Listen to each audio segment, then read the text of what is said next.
We continue in our sermon series today entitled Deliverance. Deliverance.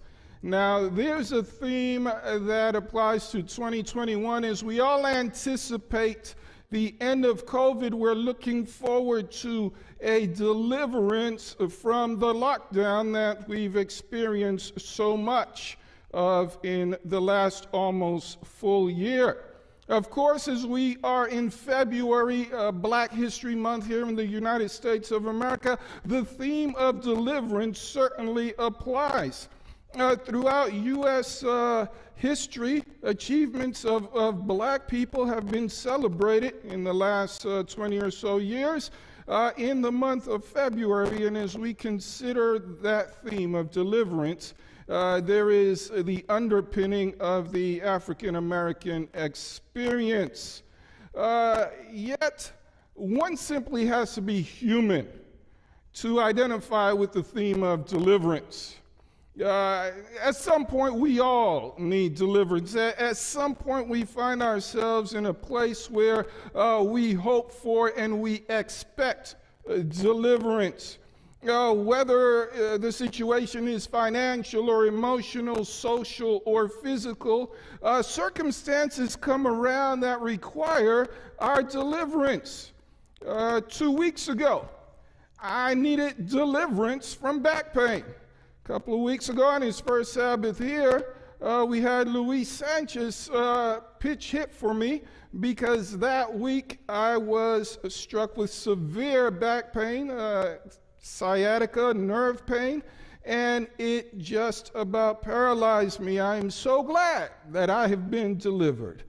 My friends, when we're in a state of pain, we want deliverance. When our lives are full of hardship, we seek deliverance. When we experience oppression, deliverance can't come fast enough. In order to keep going, we develop an expectation of deliverance. I think of enslaved people who were kidnapped from their homes, inhumanely packed like sardines in sea vessels, tormented by the Atlantic crossing, which took weeks, and sold into brutal slavery to people of a foreign language for endless days of hard labor. They had to have an expectation of deliverance in order to just go on. The descendants of those who were enslaved are we are the descendants, of those who were enslaved. We are the children of the survivors. We are the children of those who lived with an expectation of deliverance. Yet so many gave up hope.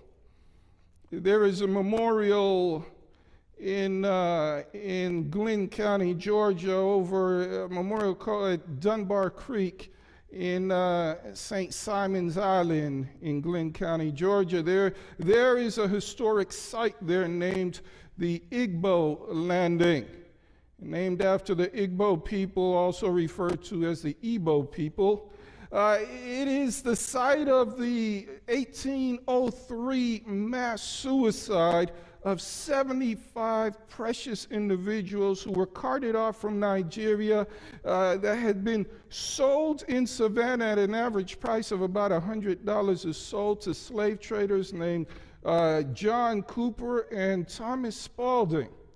And these human traffickers had intended to resell their captives to plantation owners on St. Simon Island. With no expectation of deliverance, however. It is said that these individuals aboard the coastal vessel named the Schooner York overpowered and drowned the ship's crew. And after making it to shore, rather than to subject themselves to the cruelty of American slavery, they sang together as they walked into the Dunbar Creek and perished there. While some accounts of the event suggest that some in this party were actually survived and were recaptured alive, their collective act was witness of the lack of expectation of deliverance. My friends, in our troubles, We want deliverance. In our troubles, we seek deliverance. People of faith expect deliverance. The Bible talks to us about such expectations. The Bible is a book of hope, and there's always an expectation of deliverance. But I want you to look today at a particular story that might strike us a little odd. Join me, if you will, in Matthew chapter 11, and we're going to begin at verse 2 as we explore the expectations of deliverance. The text says, "And when John had heard in prison about the works of Christ, he sent 2 of his disciples and said to him, 'Are you the coming one, or do we look for another?' Jesus answered and said to him, 'Go and tell John the things which you hear and see. The blind see, the lame walk, the lepers are cleansed, and the deaf hear. The dead are raised, and the poor have the gospel preached to them. And blessed is he who is not offended because of me.'" When John sent his disciples to Jesus, he was expecting deliverance. When we witness the power of God, we form expectations of deliverance. For Christian, there is an expectation that what God has done in the past, he will do again. We sing the songs, it is no secret what God can do. What he has done for others, he will do for you. My friends, our whole reason for reading the Bible is to keep before us those things that God did for his people then, in order for us to have faith to see what he will do for us now. In other words, past performance creates expectations for our future. It's kind of interesting whenever you hear securities advertised, whether it's on the radio or TV. They don't do much on TV. But there's always this clause thrown in there at the end saying past performance is no guarantee of future results. They usually say it very quickly so you don't focus on that too long. But that's not what we want from God. We want to know that the God who helped us in the past will help us in the future. We want to know that Jesus Christ is the same yesterday, today, and forever. When we ask if God is for us, who can be against us, we want to be certain the answer is no one. We live on the premise and the promise that he will never leave us nor forsake us. In fact, if we have faith, we have expectations of God. After all, the Bible does tell us that faith is the substance of things hoped for. That, my friend, is called expectation. We expect God to care for us. Why? Because the Bible says he will. We expect to hear God to hear our prayers. Why? Because he's done it before. We expect God to love us. Why? Because he promised to. We expect God to deliver us. Why? Because he said he would. Yet, John the Baptist's experience shows us something. It shows us that deliverance doesn't always happen as expected. Deliverance does not always happen as expected. I'm not saying that deliverance doesn't happen. Deliverance happens, but deliverance does not always happen as we expect that it will. See, my friends, our God is bigger than our expectations. Our God is broader than our expectations. Our God is even beyond our expectations. Think back in Bible history, if you know the stories, go back in your mind with me about 1,450 years before John the Baptist. And there in Exodus 3, we find the story of where God meets Moses in the wilderness, and he tells Moses in 3:10 that he's going to send them to Egypt and that he's going to bring God's people out of Egypt. And the first reaction is when Moses goes to Egypt and tells the people, they get excited. They feel that the deliverance is coming. Their expectations build, but immediately things begin to get worse. Rather than getting freed, the Egyptians oppress them all the more and make them make bricks without straws. And for months, God keeps working, and he keeps sending plagues on Pharaoh. He keeps sending plagues on the Egyptians, and he keeps pushing the Egyptians. And finally, after the loss of his firstborn son, Pharaoh says, all right, get up out of here, get out. And they're excited. Deliverance is finally coming. But take a look at what chapter 13 of Exodus says, beginning at verse 17. It says, God did not lead them, that is Israel. God did not lead them by the way of the land of the Philistines, although that was near. Go to verse 18. So God led the people around by the way of the wilderness of the Red Sea. What's going on there? See, my friends, if you ever look at a map of Egypt and you see along the sea coast there is a land mass that goes all the way from the northern end of Egypt into the Saudi Arabian Peninsula, and you can actually have roadways all the way up into southern Asia, some would even say Eastern Europe. God didn't lead them by the roadway. God didn't lead them on solid ground. In fact, take a look at verse 14 if you want to go down to chapter 14, and beginning at verse 1. God says, the text says, now the Lord spoke to Moses, saying, speak to the children of Israel that they turn and camp before Pi-hahiroth, between Migdol and the sea, opposite of Baal-Zephon. You shall camp before it by the sea. For Pharaoh will say the children of Israel, they are bewildered by the land. The wilderness has closed them in. What's going on there? God tells Moses, do something ridiculous. God says to Moses, I know you want to get out of Egypt as fast as you possibly can, and I know that you know the straight way. In fact, when you ran away from Egypt, you probably used that road to get out into the desert. There's really one way out of Egypt if you're going north.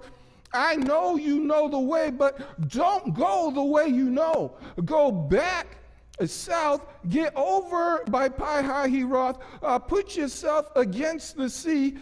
You will make it look like you are totally confused. And word gets back to Pharaoh that the children of Israel have no idea where they're going.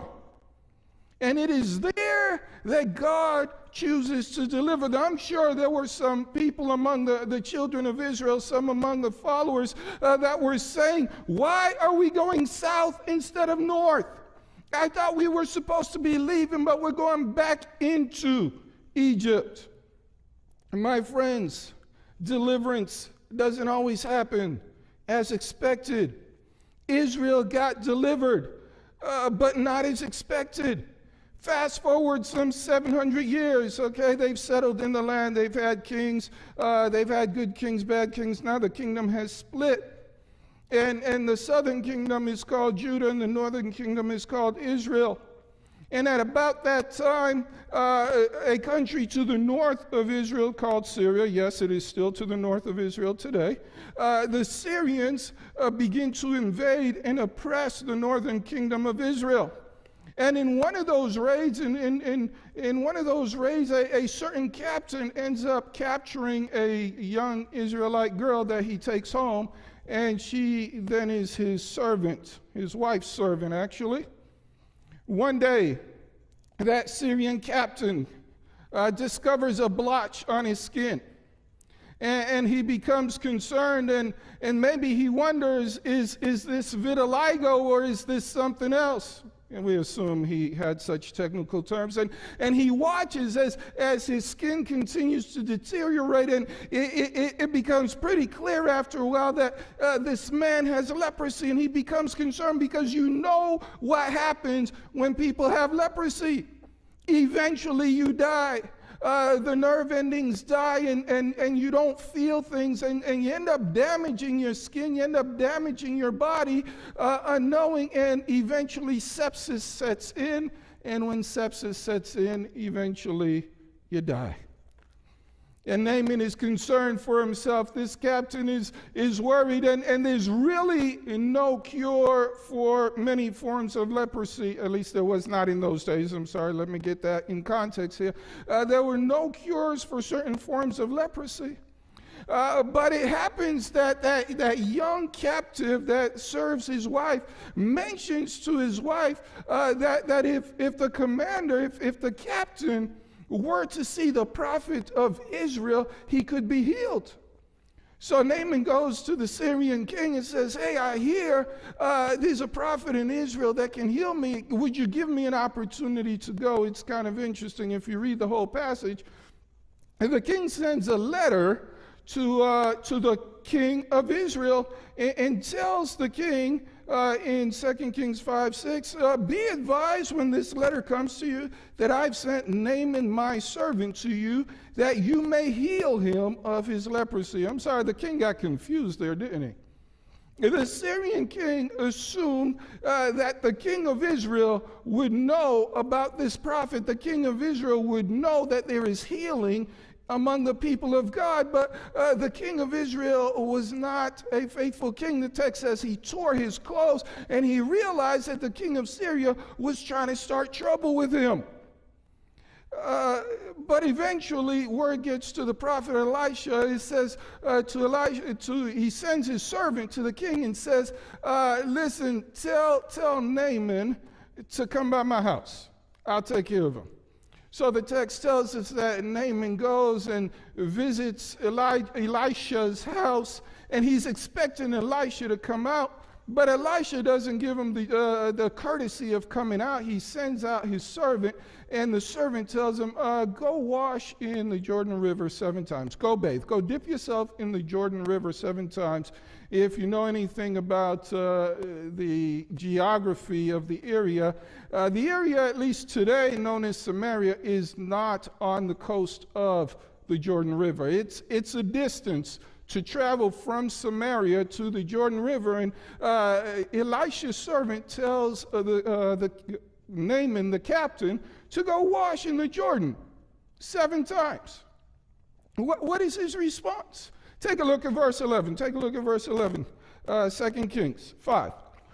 But Naaman became furious and went away and said, indeed, I said to myself, he will surely come out to me and stand and call on the name of Yahweh his God and wave his hand over the place and heal the leprosy.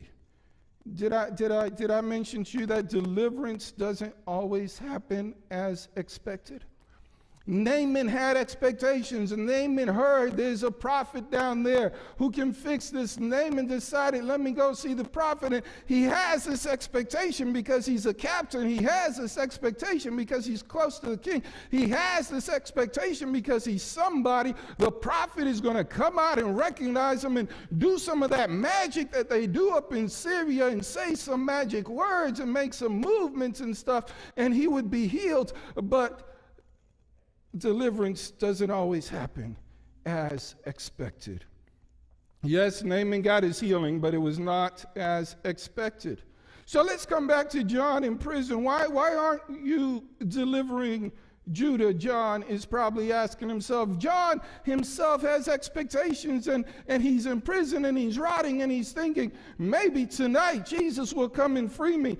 Maybe tonight, on another night, Jesus will send somebody to rescue me. Maybe Jesus has to talk to the authorities. There's always an expectation, but nothing seems to happen, and he's asking, why aren't you delivering me, Jesus? Jesus is not meeting John's expectations. So he has to send out his disciples to inquire. My friends, there are times when God does not meet our expectations. There are times when we don't understand what God is doing. There are times when we wonder if God is even God.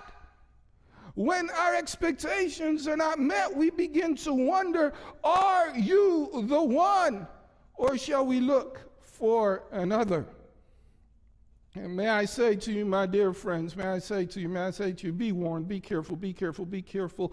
Our expectations can blind us to our own deliverance. When we build up these expectations, when we feel this is how God is going to come through, this is how it's going to happen, this is what I need God to do, we find that our expectations can blind us to our own deliverance. When we're fixated on the answers to our prayers having to be set a certain way, we can miss out on God doing what he wants to do around us. And my friends, God is being God. Jesus is being Jesus. Note Jesus' response to John the Baptist, verses 4 through 6, Matthew 11. Jesus answered and said to him, "Go and tell John the things you hear and see. The blind see, the lame walk, the lepers are cleansed, the deaf hear, the dead are raised up, and the poor have the gospel preached to them. And blessed is he who is not offended because of me." Let me make two quick observations here. Number one, John's circumstances were keeping him from seeing what Jesus was doing. Literally. His being in prison kept him from experiencing what Jesus was doing out in Galilee. He's in prison, he's oppressed, he's disappointed, he's discouraged, and maybe John is even hungry. And John is not in a good place, and he wants out. And that is typically where it's very difficult for us to see God at work. My friends, there are times our circumstances keep us from seeing what God is doing. But there's another point that we want to make here, and that is this. Jesus does not defend his role as Messiah. Jesus does not defend himself. Several times, Jesus is asked, "Are you the one?" Well, not quite in those words. "Are you the Son of God?" My friends, Jesus doesn't say to John, "Listen, I really am the one. No, trust me on this one. Just be patient." No. Jesus doesn't get caught up in that. Jesus doesn't make any promises to John. He doesn't say, "John, hold on, rescue is coming." No promises. Jesus does not negotiate for John's support. He doesn't try to say, "John, if you'll hang with me long enough, you'll understand. I'll be." No negotiation. There's actually only one exception that I'm aware of in the Bible where Jesus was asked to prove his messiahship, and he actually did. When the devil came to meet Jesus in the desert, question put by Satan, the tempter, he says, "If you are the Son of God, tell these stones to turn to bread." Jesus doesn't say, "Well, I am the Son of God." He doesn't even touch that. He just says, hey, it's written, man doesn't live by bread alone. And the devil keeps going, and Jesus never attempts to prove he is who he is. And when the Pharisees and the scribes come to Jesus, they challenge him, "By what authority are you doing these things?" He said, "I'm going to tell you what, you answer this question and I'll tell you. Baptism of John, was it of man or was it of God? You answer that question." Well, they couldn't answer. He said, "Then I'm not going to answer you." Jesus doesn't try to prove himself, but there is that one exception. And that one exception is the time when it was clear that claiming to be the Son of God was going to get him killed. It was the night before his crucifixion when he is on trial. Matthew 26 tells us the story. They were interrogating Jesus. They wanted to get a word from him that they could accuse him of. John's circumstances were keeping him from seeing what Jesus was doing. But we'd established the point that Jesus does not defend his role as Messiah. Jesus doesn't say, "Hey, listen to me, I'm really the one you're looking for." He doesn't try to negotiate. There is one instance in the Bible where Jesus had to assert himself, and you can find that instance in Matthew chapter 26, beginning at verse 63. And Jesus is on trial that night, and he knows it is as you said. My friends, that's the one time Jesus spoke up for himself, and that's the one time he also knew it was going to cost him his life for doing so. Here's the thing. Jesus does not have to defend himself to us. God is God all by himself. Just because we can't see what he's doing doesn't mean he's not doing. Just because we can't see him working doesn't mean he's not working. Just because we can't see our deliverance doesn't mean we're not being delivered. There's more to God's work than what we're experiencing, my friends. So trust God to be God. Trust God to be God. And you may be asking the question, and I hope you are, then how is it that we can actually experience God's deliverance? How is it that we get to the other side of our trials? How is it that God comes through for us? Well, I'm going to suggest you know a couple of things. I'm going to give you three things, actually, more than a couple and a bonus. I'm going to suggest this is important to get. Number one, understand that God sees things differently. Understand that God sees things differently than we do. Where a person stands on a matter, I was told by a friend, depends on where she sits. Think about that.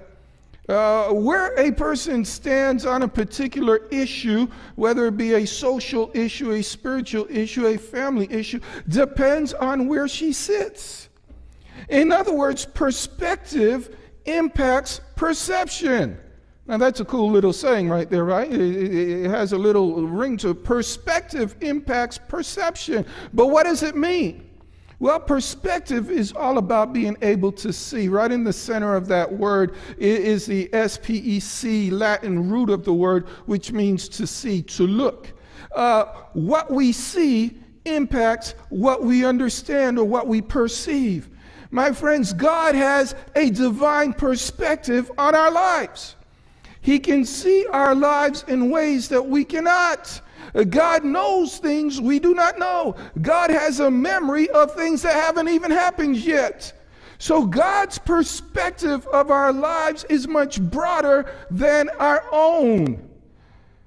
Consider how Isaiah, or how he put it to the prophet Isaiah in Isaiah 55:9. What does he say? For as the heavens are higher than the earth, so are my ways higher than your ways, and my thoughts than your thoughts. God's perspective is different than ours. God sees things differently. Now, for 28 years, I lived in Florida, South Florida in particular, and for many years, I would do a lot of driving between South and Central Florida. If you've been to Florida, if you've been to Disney, anywhere near, if you've had to go to Orlando, you've probably driven on the Florida Turnpike. Now, from Orlando south, that's a mighty flat road, and many parts of that road are just straight and flat. And when you're in your car and you're driving, you may see two cars ahead of you, and one car may be a quarter mile ahead of you, and the other car may be 5 miles ahead of you, but you cannot really gauge those distances well when you're on the same plane. My friends, our perspective affects our perception. Where we had a different view of the landscape, we could tell that one car is close and the other is so much further. Because of where we are, my friends, we don't see life the same way God sees life. We don't see troubles the same way God sees troubles. Because of where we are, we don't understand our struggles the way God sees our struggles. And because of where we are, we don't see opportunities the way God sees opportunities. We don't see tomorrow the way God sees tomorrow, because we can only experience limited sight. But may I say to you that God is aware of the impact of our lives. God is aware of the impact of our situations, and God is aware of what is happening and what will happen in the next year, in the next 10 years, 50 years, 100 years, 200 years. God has a different perspective on our lives, and perspective impacts person.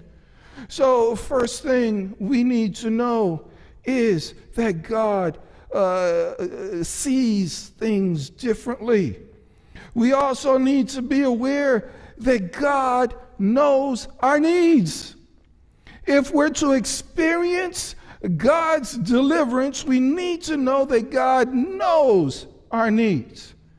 Let's go back to our primary scripture here, back to Matthew 11. Let's go there.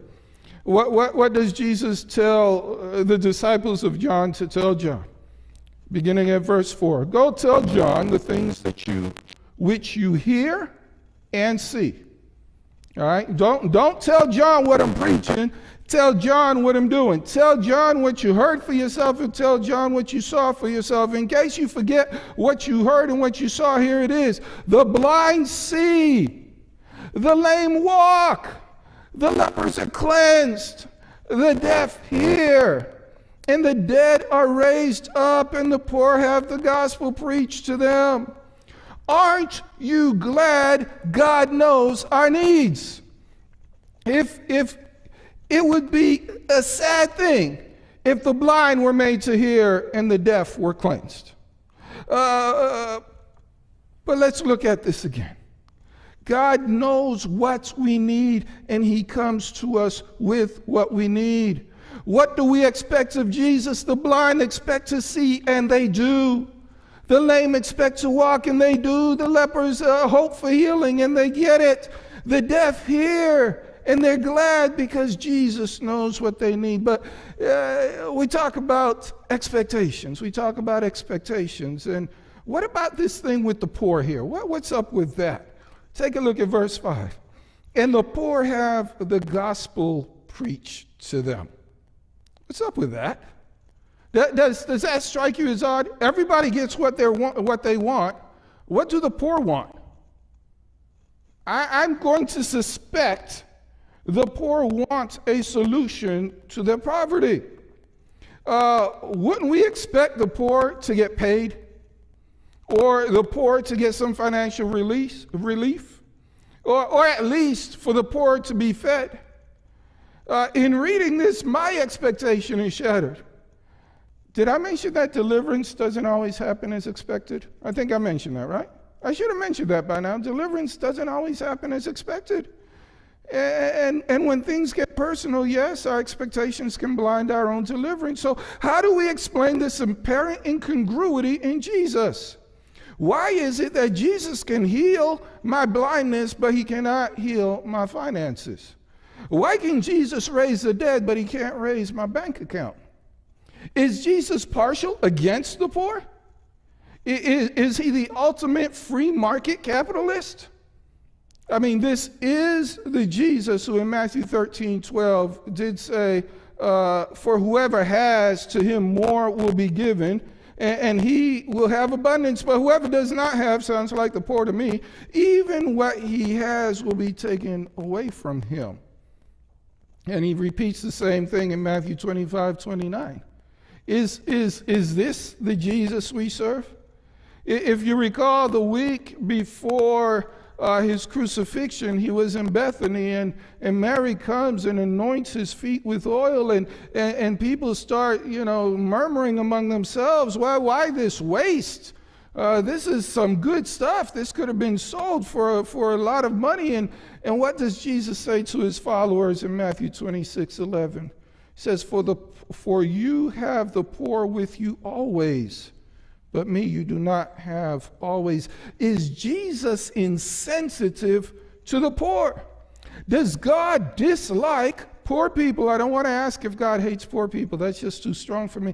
But does he dislike poor people? Is he okay with poverty? As we consider Black history in America, the Black history experience is one of coming up from poverty.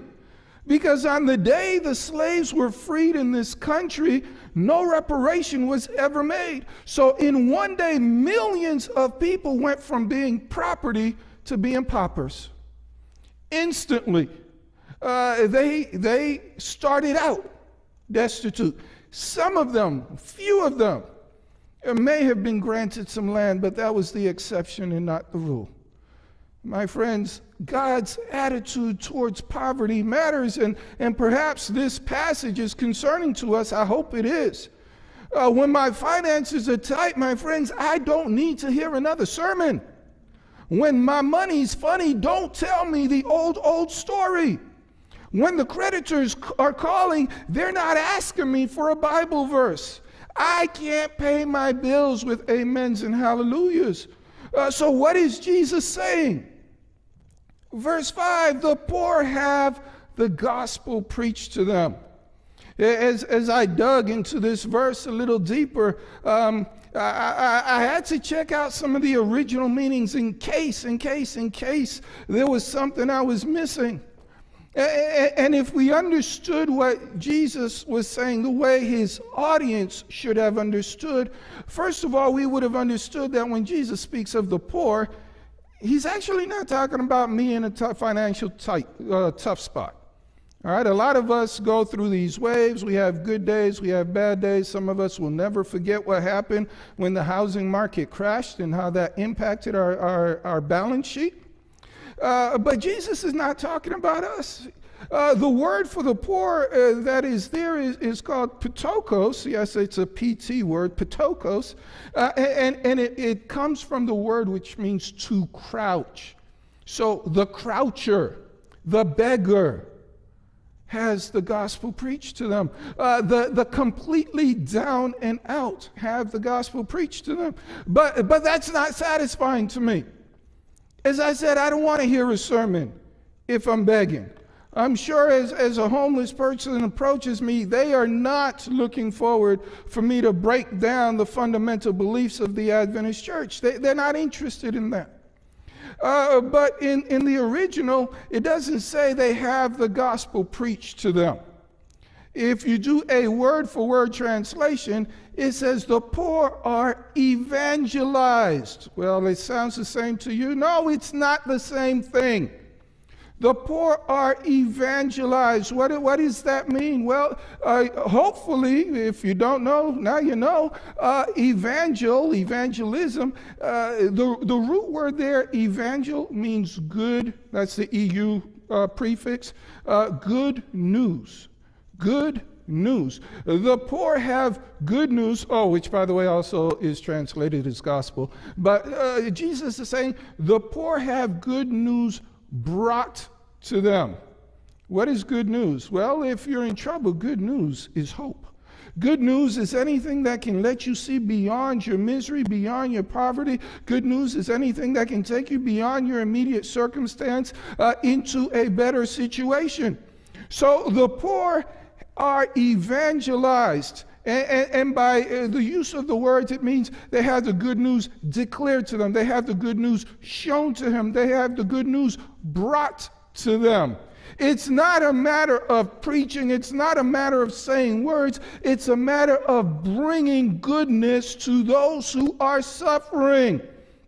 The poor are evangelized. The poor are given good news. The poor are given hope. The poor are given a second chance. The poor are given something that they need to live with, my friends. The poor are helped. Hope is powerful when we bring hope, when we bring help, when we bring a future, when we bring an opportunity to someone. That's powerful stuff. To say that the gospel is preached to them is an understatement. The gospel is brought to them. The good news is brought to them. The good news is given to them. A better situation is handed to them. Help is provided to them. Jesus is saying that good news is brought to the poor. So the point is, not only does God know our needs, God meets our needs. But the third thing we want to be mindful of, is that God has a divine agenda. God has an overarching agenda. God has his own agenda.